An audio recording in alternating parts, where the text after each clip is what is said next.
Olá, turma, tudo bem? Vamos dar aqui continuidade à nossa segunda aula do bloco de Sociologia e eu gostaria de caminhar um pouquinho mais com vocês com relação a esse assunto do estereótipo de gênero. Nós falamos na nossa primeira aula e eu recordava com vocês que estereótipo de gênero significa um modelo que a figura do homem e a figura da mulher deveriam seguir e deveriam ser, seja nos seus contatos sociais, no seu modo de ser, nas suas escolhas profissionais, nas suas relações afetivas, amorosas. É como se tudo que nós somos e aquilo que nós de algum modo modelamos, o modo como nós modelamos o nosso ser, fosse uma imposição, sem que nós pudéssemos perceber que isso seria uma imposição. Então, as discussões com relação ao gênero, elas tratam, sobretudo, dessa problemática de um estereótipo que se impõe tanto sobre o homem quanto sobre a mulher. Talvez, sobretudo, sobre a mulher, haja vista que a figura da mulher, nesse contexto das discussões de gênero, ela é uma figura inferiorizada diante da figura do masculino. Portanto, a gente acaba se fixando mais na figura da mulher do que propriamente no estereótipo do homem. Mas o homem também passa por ou sofre as influências do estereótipo, ok? Pois bem, dando continuidade, eu gostaria de mostrar para vocês, eu vou disponibilizar depois todas essas reportagens aqui para que vocês possam lê-las, para que vocês possam se aproximar e tomar conhecimento da situação. Todos nós sabemos, e estamos vivenciando esse momento tão difícil, né, de pandemia, de afastamento social, de reclusão nas suas casas.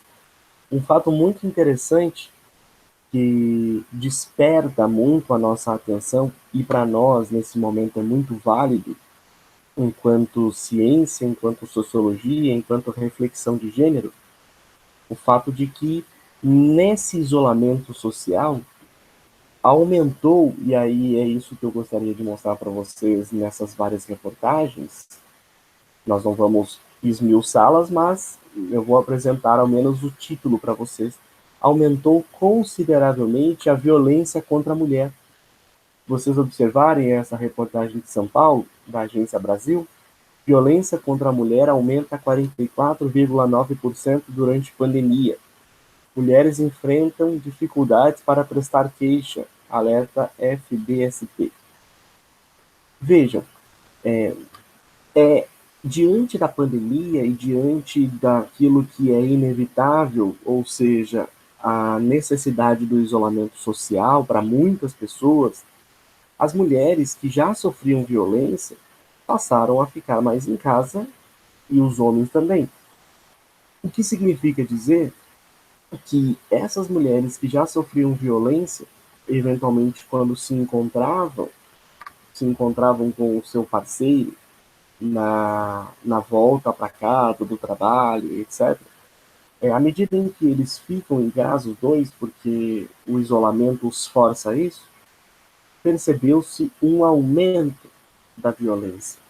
Ou, talvez mais interessante ainda, perceber que casais que talvez não tinham, né, não mostravam esse problema da violência, à medida em que passaram a conviver juntos, de uma maneira muito mais efetiva por conta da pandemia, essa problemática começou ou veio à tona, isto é, o homem passou a agredir a mulher. O fato é o seguinte, se a gente for passando aqui pelas várias reportagens, a gente vai percebendo o quanto é problemático e é atual. Então nós vivemos em meio a uma pandemia, estamos vivenciando isso que é inédito, mas vocês percebem que as questões sociais elas continuam ainda suscitando interesse da sociologia, dos cientistas, ok? Porque são fenômenos que vão acontecendo. Veja, esse é um site da Câmara dos Deputados. Deputados apresentam propostas para conter violência doméstica durante pandemia da Covid-19. Mais uma reportagem para corroborar com o fato de que houve um aumento considerável da violência doméstica. Vejam que quando eu comentava com vocês que a questão de gênero ela trata muito mais da figura do feminino, no sentido de que a figura do feminino é inferiorizada.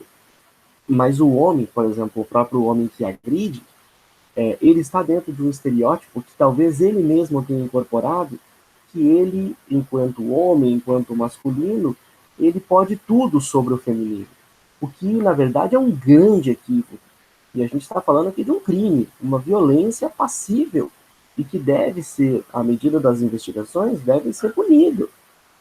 Portanto, percebam que essas reportagens e essa problemática da violência, ela é extremamente atual. A gente está falando ali eu vejo que a reportagem aqui é do dia 3/4.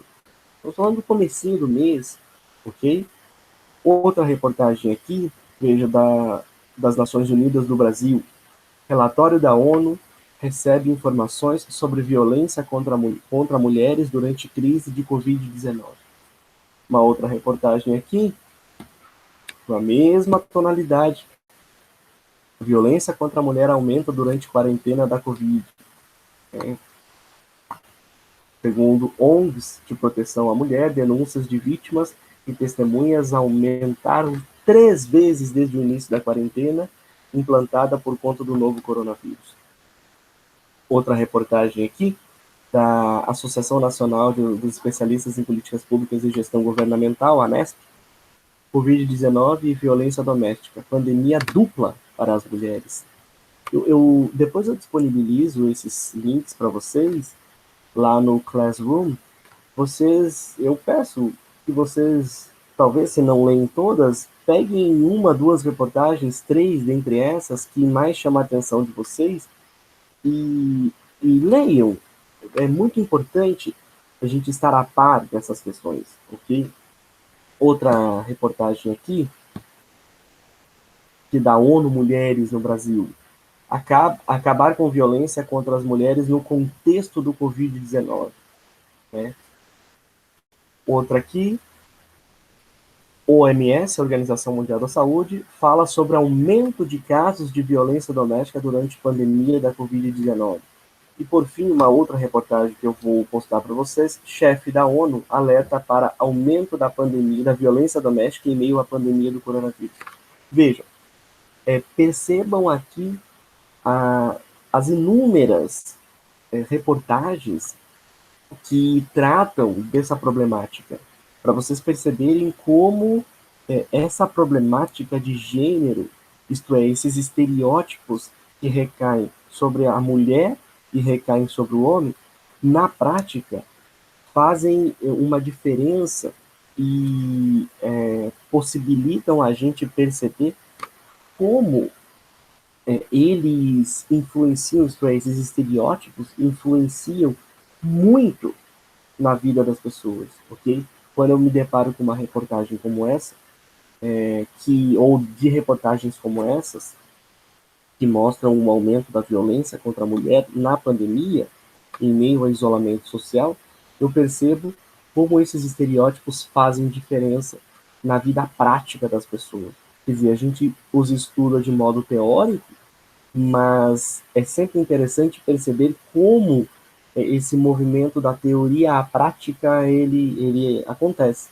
Então, esse é um exemplo, dentre tantos outros exemplos, mas esse é um exemplo de como esses estereótipos marcam a figura tanto do masculino quanto do feminino. Diante disso, isto é, da aula número 1 e dessas discussões, né, da nossa aula número 2, eu gostaria de resolver 2 exercícios com vocês, o que eu chamei aqui de resolução conjunta de questões. Eu separei 2 questões de vestibulares, daqui do Paraná, inclusive, para que a gente possa resolvê-las juntos, ok? Então vamos lá. A primeira questão é da UEM, da Universidade Estadual de Maringá, de 2017, e diz o seguinte: ó, o gênero é uma dimensão central da vida pessoal, das relações sociais e da cultura. É uma arena em que enfrentamos questões práticas difíceis no que diz respeito à justiça, à identidade e até à sobrevivência. É uma frase, é um presente, é uma afirmação presente no livro Gênero, uma perspectiva global. Pois bem, considerando o trecho citado e os estudos sociológicos contemporâneos sobre as relações de gênero, assinale o que for correto. Então, esse é um tipo de questão, e é próprio da Universidade Estadual de Maringá, os seus vestibulares todos são assim, são questões somatórias. Então, eu preciso somar aquelas questões que eu acredito que estão corretas, já vista que ele está pedindo para eu assinalar o que for correto. 1. A noção de gênero na sociologia contemporânea refere-se às diferentes formas pelas quais as relações sociais são organizadas a partir de determinadas expectativas culturalmente construídas sobre o comportamento das pessoas. Essa aqui está absolutamente correta. Nós falamos sobre isso, e o gênero ele se refere, sim, e está diretamente ligado às relações sociais organizadas a partir de determinadas expectativas que dentro das culturas se tem sobre o comportamento das pessoas. Ou seja, há expectativas sobre o comportamento da mulher, isto é, o feminino, e há expectativas sobre o comportamento do homem, isto é, o masculino. Então, a número 1 é correta. Somem aí. Número 2. A violência sexual, as diferenças salariais e o machismo são alguns exemplos apontados pela sociologia contemporânea sobre o modo pelo qual as desigualdades de gênero se manifestam socialmente, diferenciando pessoas e hierarquizando as relações sociais. Deu para perceber que eu preciso somar também a número 2. Ou seja, a alternativa nos apresenta indicações de problemáticas referentes à questão de gênero. Se eu apresentei para vocês, na prática, uma problemática, ela está presente aqui na sua teoria, ó, a violência sexual. Então, a violência sexual, as diferenças salariais que ainda existem entre homens e mulheres, o machismo, são alguns exemplos apontados nas discussões relativas às desigualdades de gênero. Absolutamente correto. Então, somem aí. 4.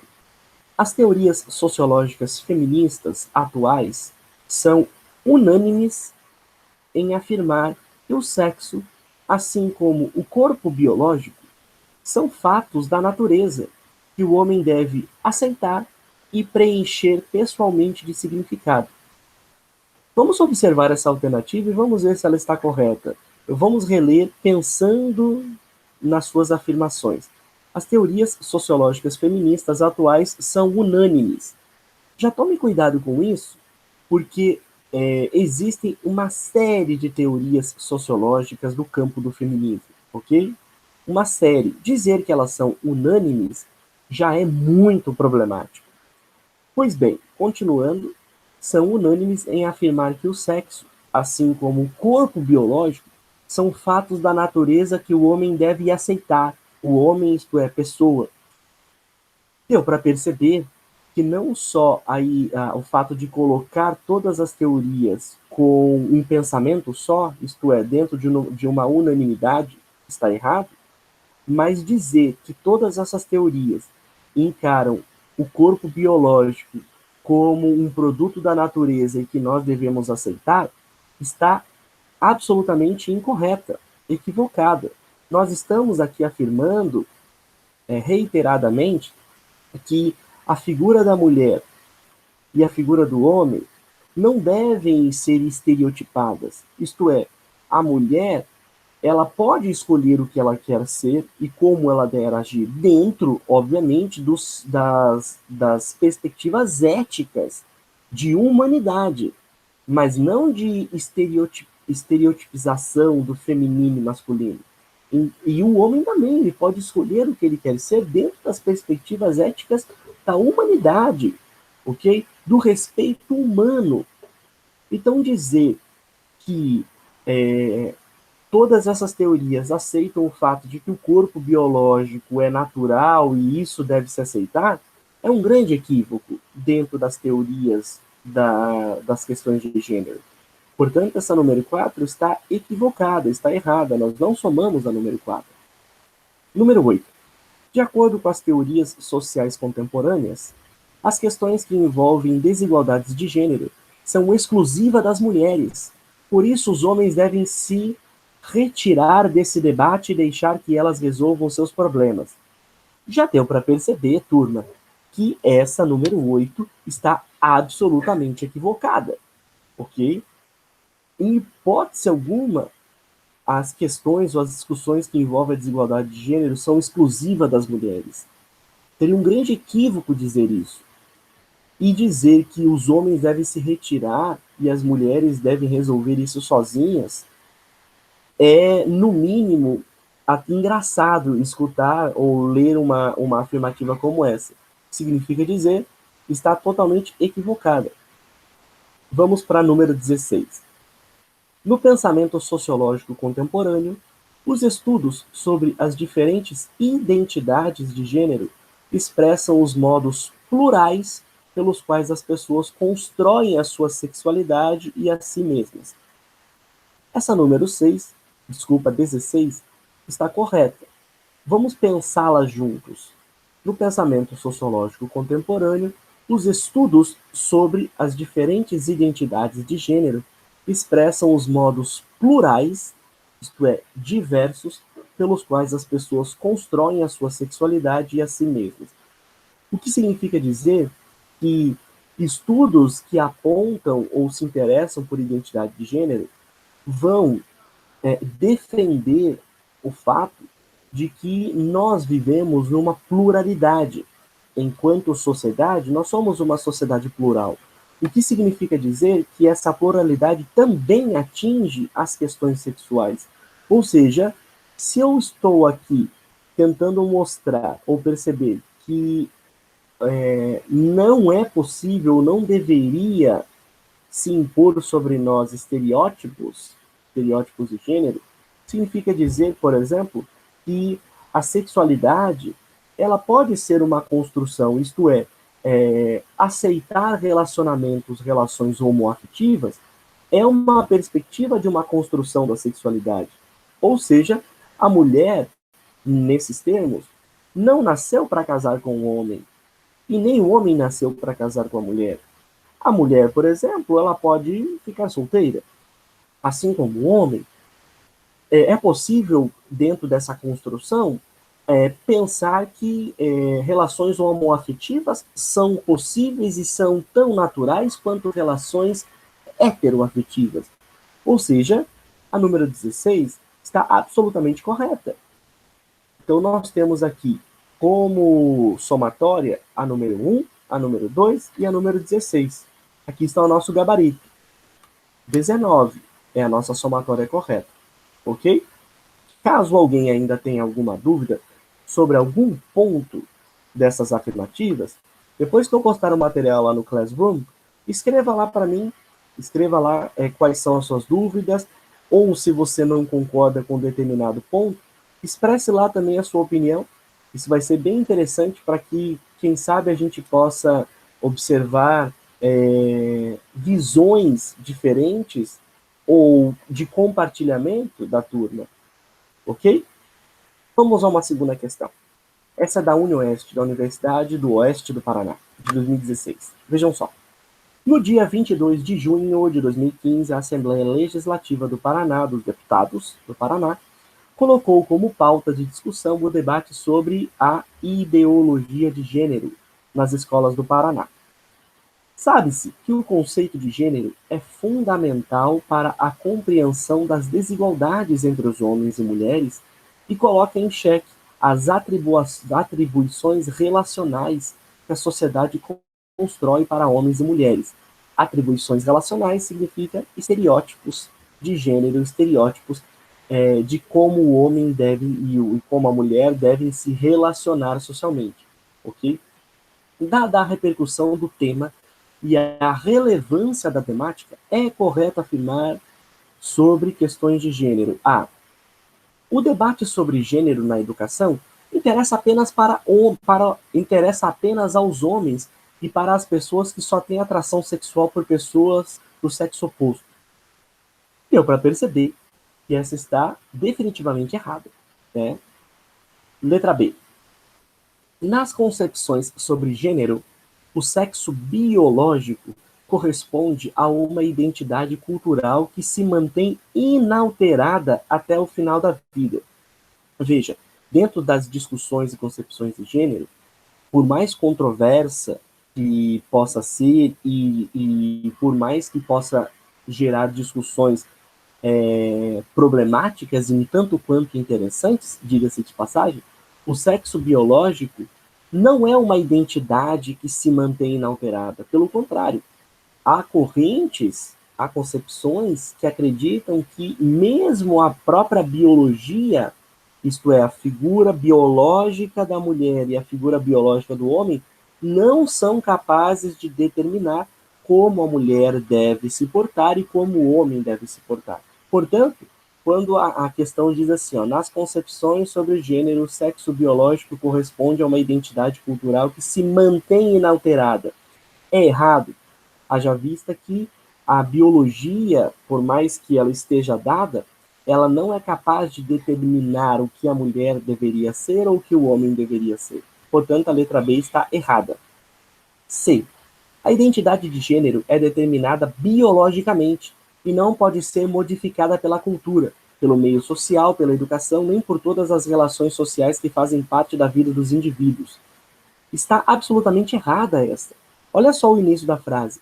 A identidade de gênero é determinada biologicamente e não pode ser modificada pela cultura. É isso que a discussão está tentando mostrar, é o contrário, que não há determinação biológica, o que significa dizer que a própria cultura é sim capaz de manifestar modificações e transformações. Portanto, essa está errada, equivocada. Letra D. A compreensão da temática de gênero perpassa um sistema de relações de poder, baseadas em um conjunto de papéis, identidade, comportamentos e estereótipos atribuídos a mulheres e homens. Devo dizer a vocês que esta aqui é a questão correta. Vamos relê-la. A compreensão da temática do gênero perpassa um sistema de relações de poder, isto é, de imposição, baseadas em um conjunto de papéis, identidade, comportamento e estereótipos atribuídos a mulheres e homens. Ou seja, a questão, a afirmativa está dizendo para a gente que aquilo que é atribuído à mulher e aquilo que é atribuído ao homem enquanto papel, identidade, enquanto comportamento e estereótipos, se impõe sobre o homem, se impõe sobre a mulher. Isto é, o homem e a mulher, diante desses papéis, dessa identidade, mantém uma relação de poder, onde o homem e a mulher são subjugados por esse poder. Ou seja, essa é a alternativa correta. Vamos só ler a letra E para a gente descartá-la. As relações de gênero não estão ligadas a contextos de relações de poder e desigualdade, ao contrário das relações travadas entre a classe social e os grupos étnicos. Veja, se a letra D está correta, ou seja, sim, a compreensão da temática de gênero está inserida dentro das relações de poder, ou seja, de poderes que se impõem sobre mulheres e homens, e dizem o que eles devem ou não devem ser, o como eles devem ou como eles não devem ser. Quando a letra E diz assim para a gente, as relações de gênero não estão ligadas a contextos de relação de poder, já é um grande equívoco. O que significa dizer que a nossa resposta, o nosso gabarito, é a letra D. Repito, se alguém ainda não compreendeu ou ainda tem alguma dúvida acerca dessa questão especificamente, ou dessa atividade, por gentileza, escreva lá para mim nos comentários para que a gente possa debatê-la, ok? Com isso, então, a gente conclui as nossas aulas do bloco do primeiro bimestre, certo?